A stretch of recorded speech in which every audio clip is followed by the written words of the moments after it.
To other matters, Women in Sports Association has called on the National Olympic Committee of Kenya (NOC) to use sports as a tool to advocate for gender equality in a bid to ensure adequate representation of women in managerial positions.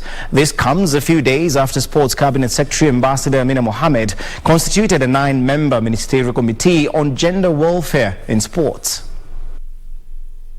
A few days after Sports Cabinet Secretary Ambassador Amina Mohamed constituted a 9-member ministerial committee on gender welfare in sports, Women in Sports Association has endorsed the move with calls for an increase of women participation in sports. The association has pledged to offer training to women on the need of laying a foundation of policies that will be used to tackle gender issues. That all sports federations reserve the 1/3 gender rule for women in leadership positions.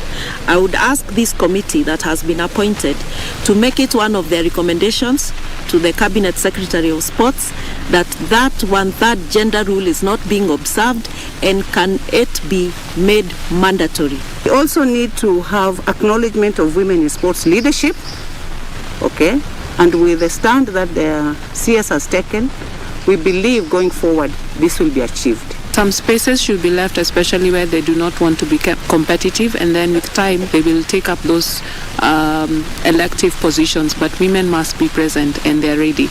So there is no one solution, but it's making them, how we're going to make them be more represented.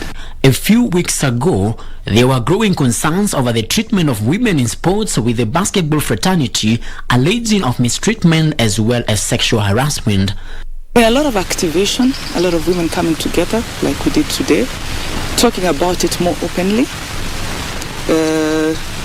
Let the girls also understand that it is because of their talents that they get to play in the sports, not because they have something to give so that they can feel like they need to represent themselves in sports. We've gone to Olympics just now, the volleyball team, Malkia strikers, and we hope that with time the preparations of the teams will include serious engagement of sports psychologists so that we can take the gold. The Women in Sports Association has further said it will create awareness on the need of empowering women to take up leadership positions in different federations within the country.